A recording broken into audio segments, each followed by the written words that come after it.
Welcome to CNBC Africa special. One of the most affected sectors by the pandemic has been education, as many countries closed education centers in a bid to curb the spread of the coronavirus. But will the education sector ever go back to the old normal, or has it been changed forever? Now, what of investment in the sector? Now, joining us are two heads of education organizations on the continent, Claire Baker, head of Africa Digital Media Foundation, and Karen Sherman, the president at Akilah. And as always, if you want to be part of this conversation, tweet us at CNBC Africa, or you could tag me directly at The Real Quizzer. Thank you for making the time and for joining us, ladies. Now, I want to start with you, Karen. You've been working in the industry for some time now. Now, how much of an impact has the pandemic had on the education sector? Thank you for having me here today, and good afternoon. I think the impact has been dramatic. It's been swift, it's been global, and very far-reaching. And I really feel like there's been an awakening of sorts to the fact that the current education systems are wholly insufficient in the face of this pandemic right now, but also to prepare for future crises as well as the future of education, and that we need to take action rather quickly. But the other point I want to make is that, the repercussions of having children out of school for months at a time, and particularly young girls, is potentially devastating.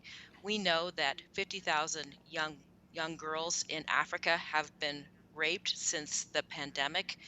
15,000 young girls in Malawi have become impregnated. Gender-based violence is more than doubled in some countries. And we also see the double burden being exacerbated by young women all over the world. And so this is something that requires us to take action, both for education's sake and for the future of young women and girls. How much of an impact has the pandemic had on the sector in the markets in which you operate? Yeah, hi, thanks, Arnold. It's lovely to be here. I couldn't agree more with what Karen is saying, that it's been the impact has been devastating.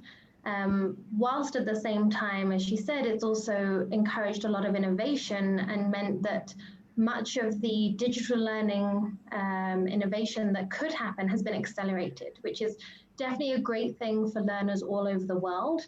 And I think especially in somewhere like Kenya, where I am, and Africa, which is where our geographic focus is as the Africa Digital Media Foundation, because we have been most affected, or we have been much more affected than many other countries where maybe digital infrastructure is already in place to facilitate distance learning, online learning. So whilst we've been able to set up systems to allow this to happen, many children have effectively seen their education come to a complete standstill. So we focus mostly on young adults and further education, but even there we see that the access to digital technology, access to the internet, and the ability to learn from home, it's something that really needs a lot of work, and we all need to really be focusing on that to be more resilient and future-proof, because it doesn't look like we're going to go back to any normal state of affairs anytime soon. Claire, I want to stay with you there. You've given us a few of the negatives, but your Africa Digital Media Foundation, digital being a key word in there. And now, have there been any positive effects from the pandemic? Definitely. As you say, we're very digital. We have it in our name, so we have to be true to that. So what we've been able to do is actually offer learning to students from broader geographic areas with the same quality as those who might be living down the street from our campus. We've been able to offer even greater individual support to students, which is especially important at this time when the need for psychosocial support is so important. And that is one thing that we do provide to all of our students. And I think what it's done is it's allowed us to really, as an institution, as a learning institution, to step up our game. And we've been able to offer all our exams online. What's still a challenge for many education institutions around the world is obviously the practical-based learning. A lot of Digital work obviously is done on high-spec equipment, which might be more difficult to access, but it is possible. And I think that's where we still need to do a lot of work to make sure that we can offer all of these practical learning opportunities from the comfort of one's home or in very safe and secure hygienic environments so that we're not putting anyone's health at risk while still offering the highest quality of education, which, as you mentioned, is something that we've had to do. So it's definitely been an opportunity.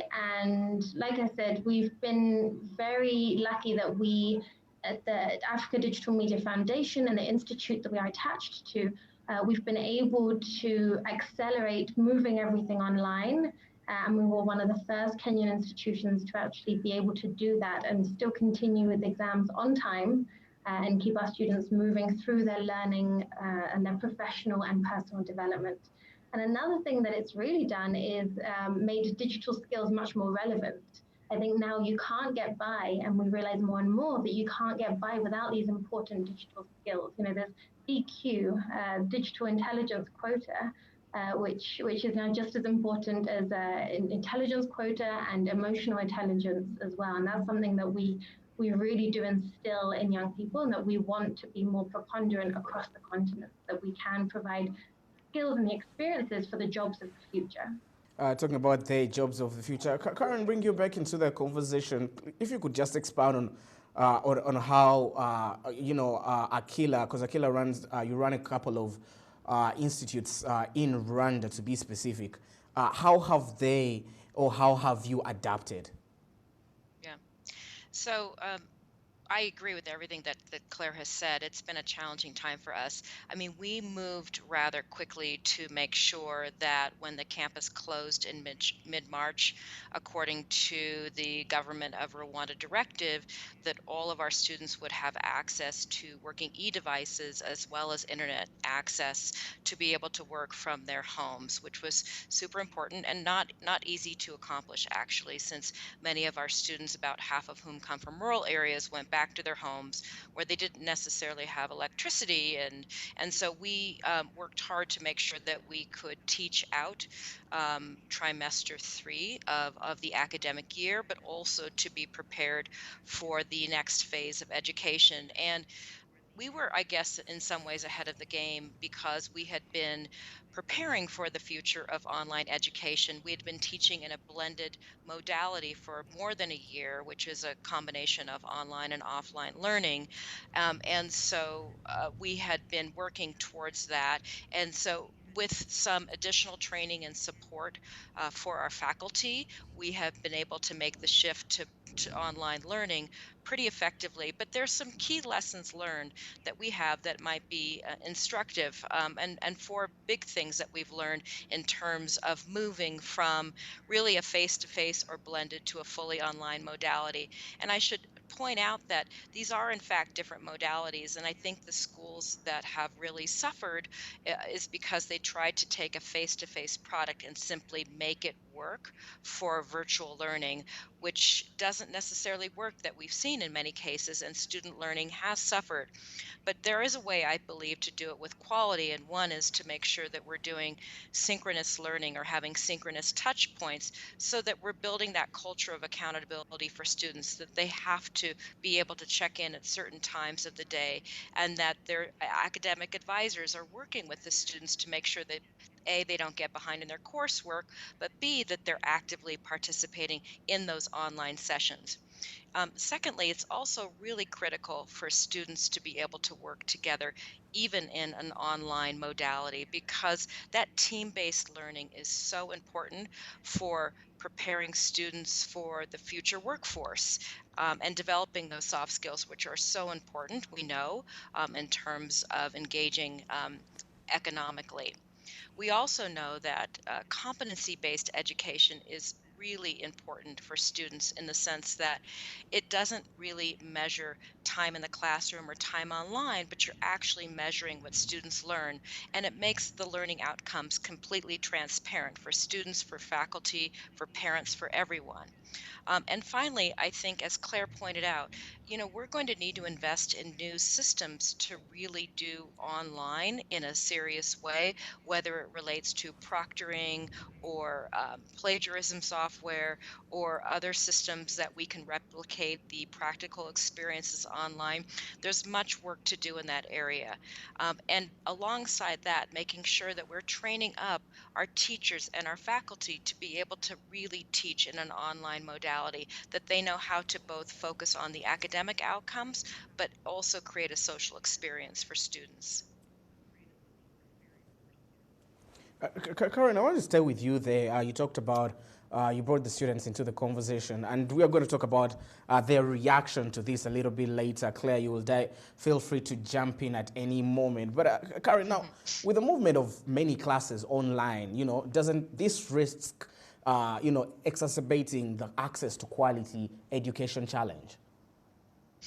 I don't think so, for some of the reasons that I mentioned here. I think if we treat online education as its own modality, as opposed to kind of retrofitting face-to-face education, I think we have an opportunity to do digital learning in a way that does not diminish quality, but I think it takes a different level of effort to get there. And as I mentioned, this idea that you're not just watching but videos Claire, of I'm sorry to teachers. cut you short there. Claire. It's most the uptake of digital mediums, and here we're talking about the infrastructure, internet penetration, access to computers, is still very low in sub-Saharan Africa. So the gap between the haves and the have-nots, and with the access to quality of education, definitely has to increase. I know Karen was speaking there, but just to complement what she's saying, as education institutions, we can do as much as we humanly can to provide the learning which is adapted to this new form of teaching, right? Communicating online, where everything has to be at a different pace. There needs to be much more attention paid to students' progress, check-ins. We do have very regular classes with our students, that they're not just floating. And I think one of the great skills that it does provide young learners of all ages is a huge amount of discipline, right? Discipline and self-control, learning to work as a team on team projects, but also, be really self-sufficient. Unfortunately, it's true, as you say, Arnold, that not all children or not all young people have such access. And we've certainly had obstacles of young people traveling to their rural homes where maybe connectivity is a big issue, or not having the right hardware or software. And I think that's going to be a big push. There needs to be a big push at all levels, the private sector, the public sector. The UN has done a lot of research and has put out a lot of messages about the fact that we do need to upgrade the systems that students have access to. We need young people to be able to access these digital worlds, not just for their own digital inclusion, but also so that they can be part of these blended learning models. There's also great work being done on radio and TV to make sure that certain national school curriculums can be offered by radio or TV.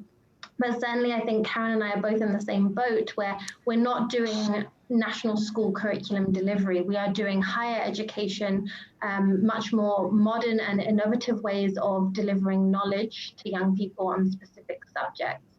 So for that, we really do need to use what we have to hand right now. And I think, I'm proud to say that we're two examples that are doing it well, and I hope that can serve as examples to other institutions that maybe are finding it harder to keep up and to move things online, or to this blended model where you can use all the different forms of communication tools that we have at our disposal, and also empower students to be a little more in control of their own learning as well in their own environment, and create that environment for themselves. Karen, first of all, apologies there for catching you short there, and I kind of mix up the names there. But Karen, please go on with your point earlier. Oh no, I think Claire covered it well, and I think um, you know these are not easy times, and I think what we see a lot of education institutions having to do is pivot on real time, and I think it creates an opportunity to look at reforms more broadly, long overdue reforms that we need to make in the education sector, and I believe that this point in time, the crisis was a catalyst, if you will, to really promote these long-standing reforms that are overdue. And I also want to echo Claire's point because, given the students that we've been working with for the most part, the issue of internet access and hardware and software is going to be huge as we're looking to expand online education across the region. And we really want to make sure that we're leaving no one behind. I think it's possible, for the reasons mentioned previously, to address the quality of education, but the access piece is going to be important. And I also would say that, digital literacy is not a nice to have anymore. It's a must have for all students, and that we can't wait till students reach the tertiary level to begin talking about the importance of digital literacy for students at all levels, both for the future of work, but also to make sure that access is widespread for students. If I'm to stay with you there, Karen, you talk about, the reforms. What, if you're to be more specific, what kind of reforms would you ask for? Yeah. I mean, I think the reforms are both systemic, but they're also about the knowledge and skills that we're teaching young people. If you look at it, 1 billion young people across the world still lack the education and skills they need to participate in the rapidly changing labor market. So that is a serious problem. We also know that when it comes to digital literacy, young women are particularly underserved. And Africa is the only continent where the digital gender gap has actually risen since 2013. So there's a lot of work to do in that area. And then I think finally, there's a huge need for affordable, market relevant tertiary education for young people across the region, which is going to be home to 1 billion youth by 2050. And so to me, it creates both an opportunity, but also a potential risk if we can't address their future education and employment. And then in terms of reforms, we know that the type of education that young people are receiving matters. A 21st century education that includes teaching critical thinking skills, problem solving skills, of course, digital literacy and tech skills, but skills that won't become obsolete as the workforce evolves. And I think, particularly for young women, making sure that programs also include all important leadership skills across the board to make sure that they're ready for the future workforce. Let's talk about investments and bridging that financial gap. And I want to start with you, Claire. Karen, you can jump in as always. Claire, with the movement of education largely to online platforms, the attraction to what you will term as traditional investors into the sector doesn't seem to be high. What can be done to re-encourage and re-attract investment into the sector? Well, I think that one good thing is that circumstances are, to a certain extent, doing it for us, right? The dawn of digital learning is here, and we can't resist it even if we wanted to. So I think just the fact that so much innovation now will be happening, new products, new services that can be applied to existing learning models, such as what we're offering, what Akilah is offering in Rwanda.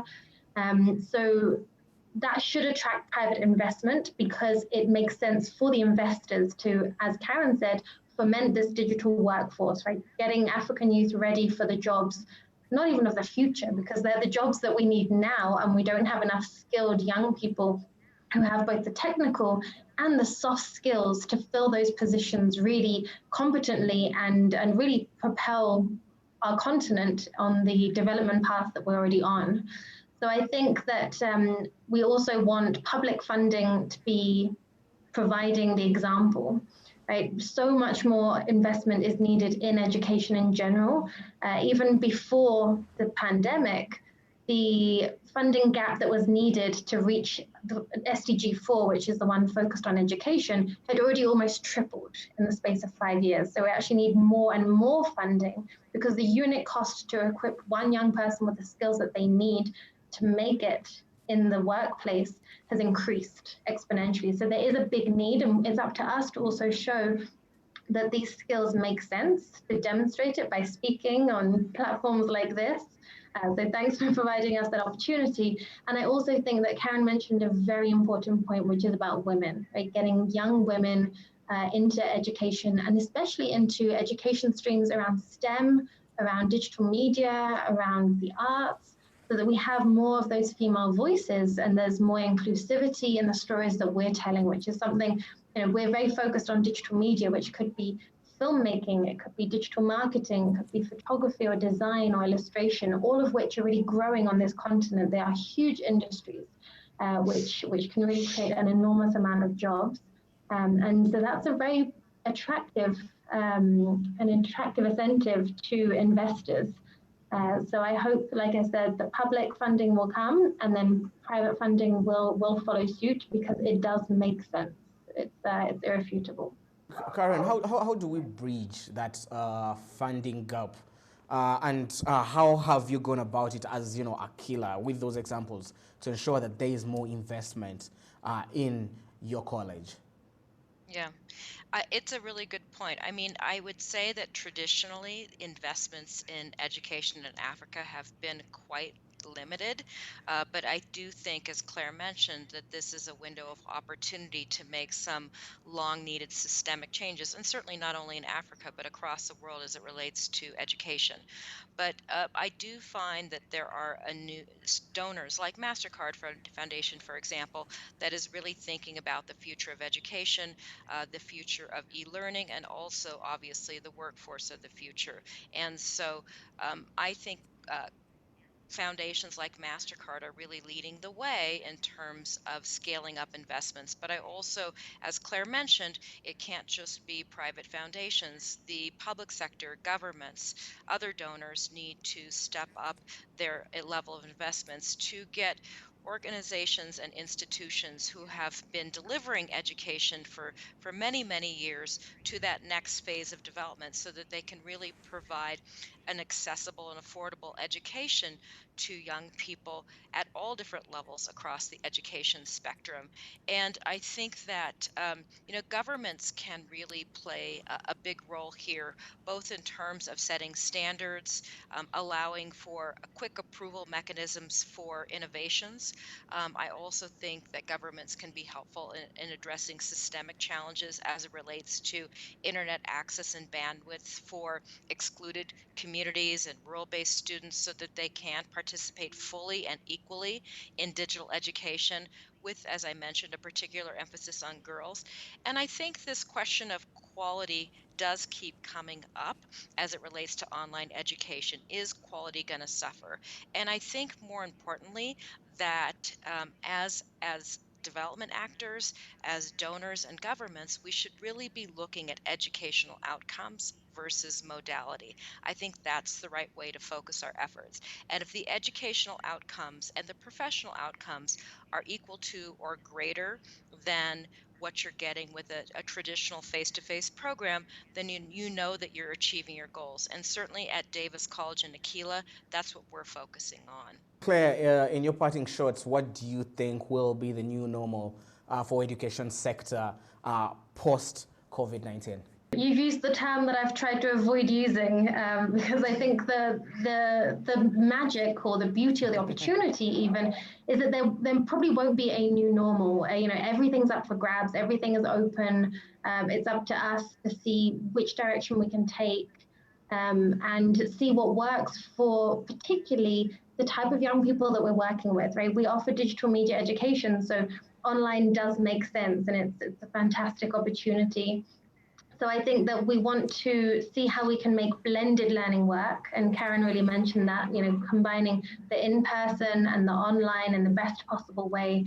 And even looking at how we can make sure that everyone really is aware that learning is continuous. It doesn't stop after you get a certificate in your name. And more employers as well are looking at what are the real skills that we have, not the pieces of paper, and how can we still provide young people with the experiences that they need to prove their skills and know what they're worthy of and to feel confident in this new world. So I think the new normal will be constantly readjusting every day under our feet, and we need to make sure that we find the right balance that works for what we're trying to teach, and for which country and just the context that we're working in. So I'm excited to see where it takes us. Karen, in your parting remarks, what will the education sector look like in the new normal? I could not agree more with Claire that we're still in the new normal. I don't think we've landed yet, and I think it's going to be an ongoing process. But it's certainly been a wake up call, and I think what I want to see happen, I hope will happen, is that people really feel galvanized to take action. We've been talking about educational reforms long before the pandemic hit, and this has been a time where everybody's been scrambling and figuring out what we should do, and we can get past the scrambling phase to really make some strategic investments in the future of education, and would say that the time to do so is now, and that we shouldn't be afraid to innovate and pivot. I think that's our job as educators. And I know that sounds contradictory because people tend to think of educational institutions as bureaucratic and slow moving. And I think we need to change that reputation and really be at the forefront of the new normal. Thank you for making the time, ladies. Karen Sherman there speaking to us. She is the president of Akilah, based out here in Rwanda, and Claire Baker, who's also the head of Africa Digital Media Foundation as well. Now, if you want to be part of this conversation, you can tweet us at CNBC Africa, or you could tag me directly at The Real Quizera for those remarks. Have a great rest of your day.